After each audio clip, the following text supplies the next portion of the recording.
This is Luke again with you. I'm here to tell you a little bit of history about the Abraham Lincoln and the ship that I love and where I was stationed for 4 years. The Abraham Lincoln's kind of become famous for some of the things that have happened on board the ship. Some of them humanitarian aid, some of them are due to movies, some of them are due to the people that are on board the ship. So I'm going to tell you a little bit more about the Abraham Lincoln. Hopefully you learn a couple of things, fill in some blanks of things that you may not know about, and away we go. So in 1982, Congress approved to have the 5th Nimitz-class aircraft carrier built. It didn't have the Abraham Lincoln yet, but in 1988, the ship was christened. That's the champagne ceremony where they take the champagne, hit it across the bow, and then it was launched. In 1989, the ship was commissioned. And then in 1991, it went on its first Westpac, I'll say. Also, this time it was determined that the ship would be moving from Norfolk, Virginia, over to Naval Air Station Alameda. So the Abraham Lincoln made it over to the Persian Gulf area, and it was diverted over to the Philippines area. There was a volcanic activity that happened over there in 1991.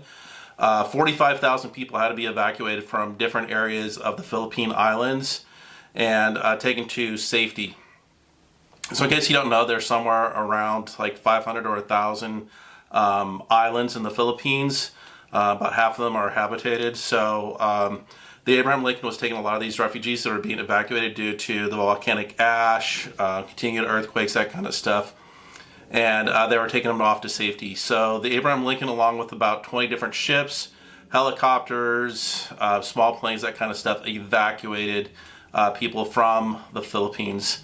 I knew some of the people that were on the Abraham Lincoln that were on board in '91, and they told me there was livestock in the hangar bays, chickens, goats, even pigs, and they were finding straw for like a year or two after that event. And as you know, there's always foreign object and debris walk downs, and how can you really control it if there's straw and hay everywhere? But so that was a pretty unusual activity. The Abraham Lincoln got a couple of awards in '91 for helping out, for helping the people from the Philippines. In 1993, the Abraham Lincoln deployed once again to the Persian Gulf. One of the activities or stories that I was told from this time was before you can get to the Persian Gulf and say you're the forward deployed ship, every department has to do so many quals. The flight deck, they have to do so many hours of flight time, so many hours of touch and go, so many landings, so many graded landing for all the pilots. And the pilots, I guess, were a little bit behind on their qualifications. And on the scheduled activities for the day was supposed to be all these reactor drills. The pilot or the captain of the ship said, we're going to do flight operations instead of the reactor drills. The reactor officer had the keys to reactor 1, and he gave a lieutenant commander or somebody the keys for reactor 2, and at exactly 8 a.m. or something like that, they scrammed out both of the reactors and actually scrambled one of these hard drives, and it's like a big record player. And I guess it was like a Mexican standoff between the captain of the ship and the captain of the reactor department, until finally the captain of the ship relented and told the captain that was in the reactor department that we'll run the drills per the day's schedule.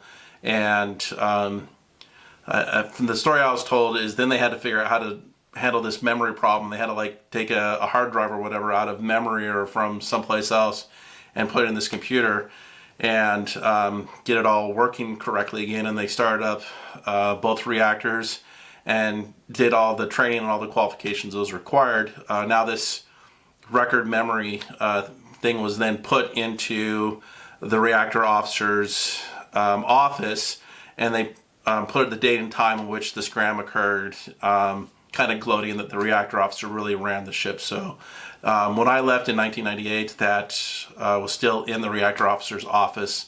And when I remember when we were about to enter in 95 to the Persian Gulf, we're having similar problems.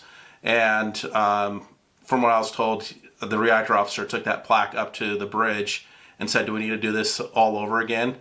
And then all of a sudden, the drills were scheduled for the reactor department in 95. So that's the big story that I heard from 93. Then, of course, the Abraham Lincoln made it back to port in Alameda, December of 93 or something like that. In 1994, there was huge changes on board the Abraham Lincoln and for the Navy in general. The Abraham Lincoln became the first aircraft carrier to have women on board. We were supposed to have somewhere around 400 women on board. Ship's crews are around 3,200. So we're supposed to have that. We also had female pilots that came on board, and we started doing qualifications, flight ops, stuff like that. One of the first pilots that was qualified for F-14s was Lieutenant Holgren.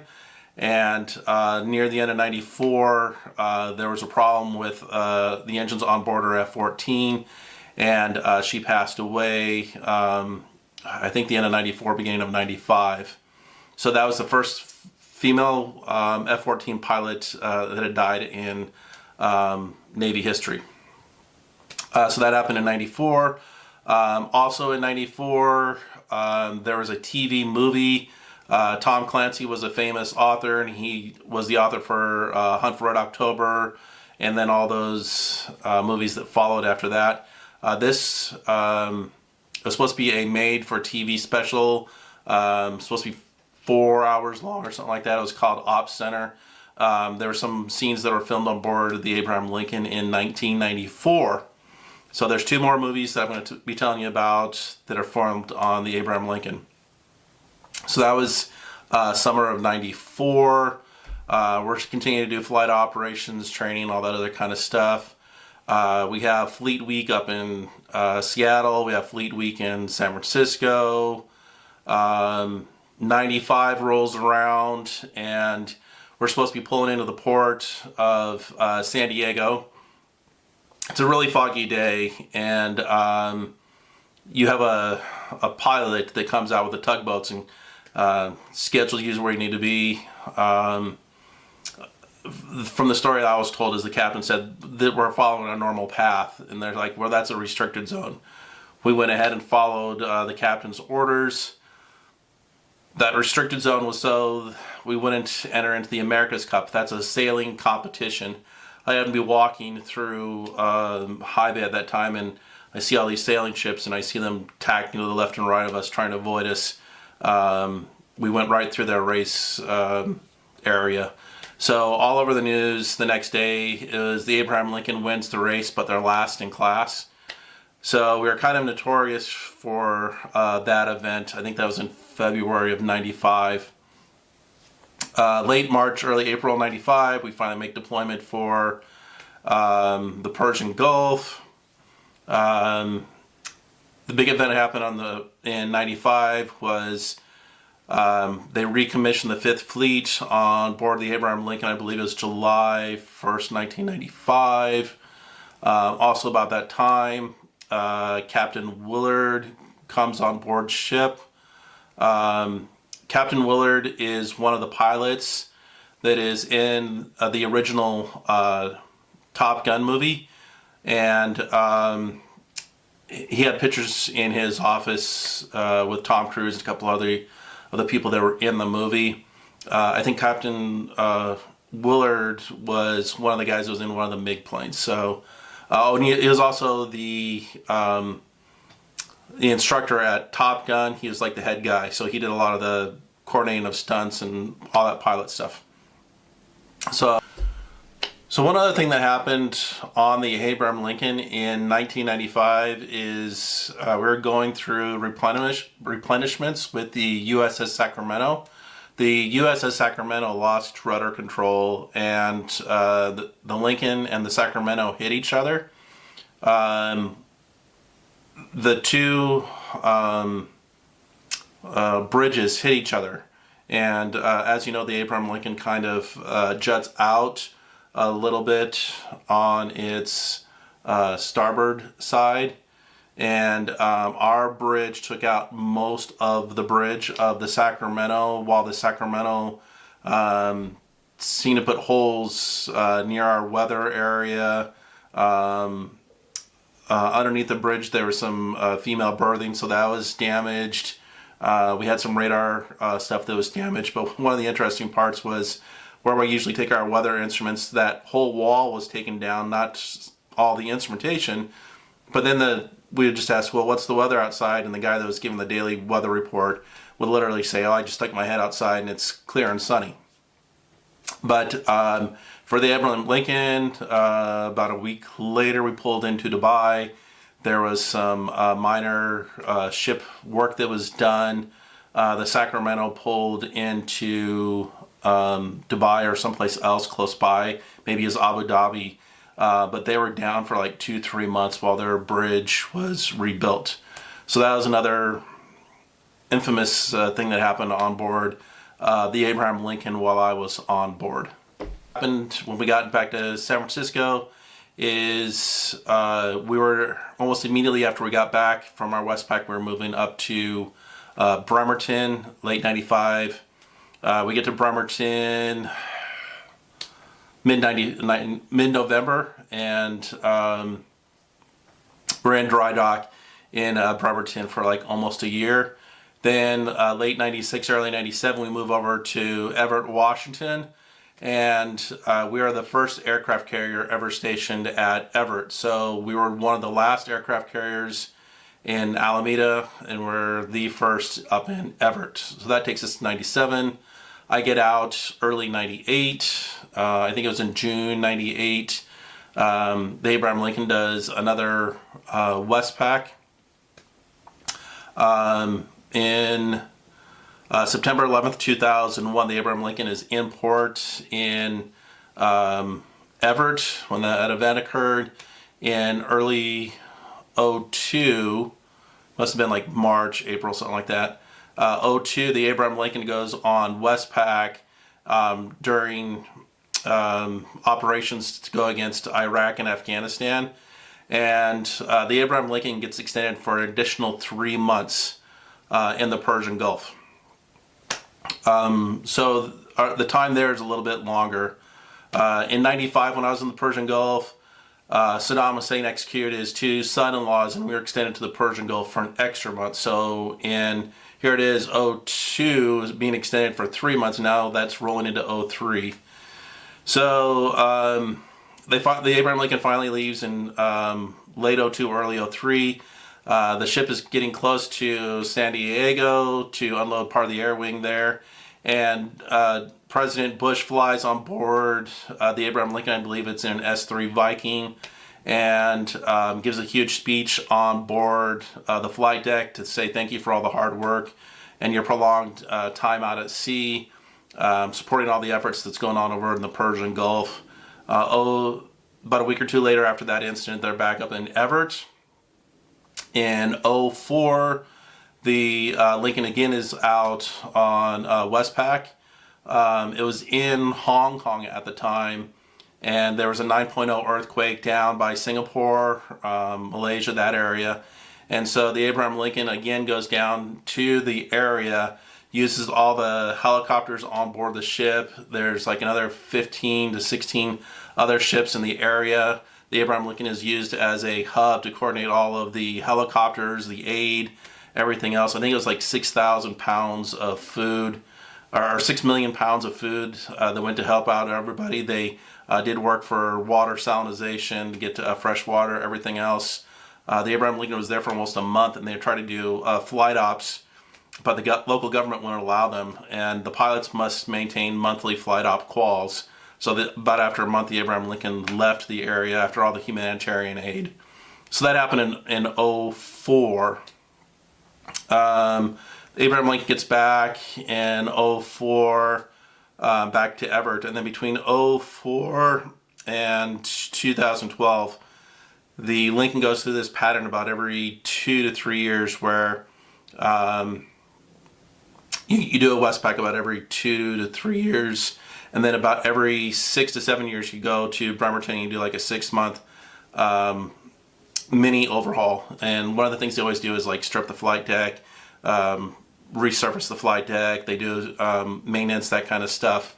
But aircraft carriers are meant to last 50 years, and the reactors are meant to last about 25 years. So in 2012, it's decided the Abraham Lincoln will move from Washington to Norfolk, Virginia, to go through like a 3-year overhaul. So in 2013, the Abraham Lincoln goes into dry dock into Norfolk. All 4 reactors are replaced. So the reactors will last like another 25 years. So that's 2015. So 25 years later, that'll be somewhere around 2040, in which the Abraham Lincoln will probably be decommissioned. Other things, the weapon systems are upgraded, defense systems are upgraded, radar systems are upgraded. Some electrical stuff in the reactor room is upgraded. This whole overhaul takes like 3 years. All right. 2017, the Abraham Lincoln finally is about to get out, and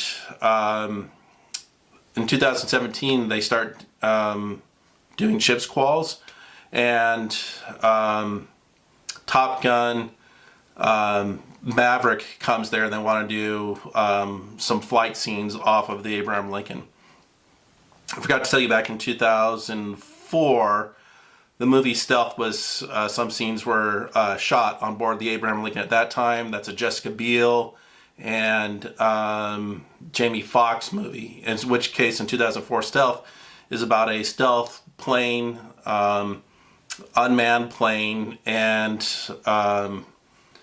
it gets hit by lightning and kind of goes rogue, and it starts taking out American ships, planes, buildings, everything else like that. So that was back in 2004. The movie was shot there.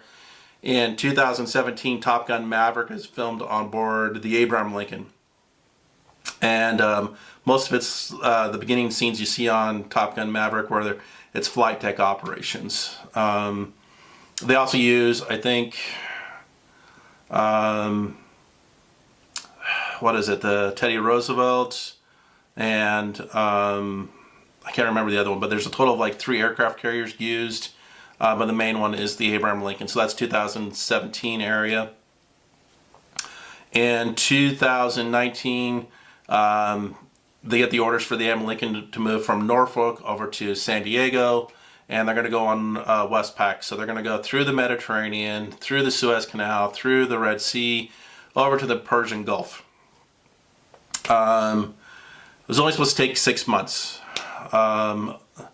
Unfortunately, due to our history in 1995 and in 2002, what ends up happening is in 2020, the Abraham Lincoln, due to hostilities in the Persian Gulf, COVID, and other actions like that, the Abraham Lincoln ends up spending 10 months out at sea, and it becomes the longest deployment of any aircraft carrier since the Vietnam War. It's like 296 days total. Finally pulls into San Diego, so it's really great to be back into San Diego.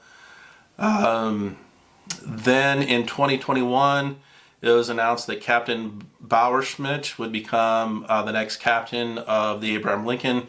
She becomes the first female captain of an aircraft carrier. And the other big news that finally happened was in 2023, in November, a game between Gonzaga and Michigan State was played on the flight deck of the Abraham Lincoln down in San Diego, and I think Gonzaga won by 1. So those are the same big events that had happened on the USS Abraham Lincoln. The famous parts, the notorious parts, the humanitarian parts. Just trying to pass along some of the stories I have heard and seen, and I'll try to give you more stories about the ship in the future. If you want more of these stories, hit the like and subscribe.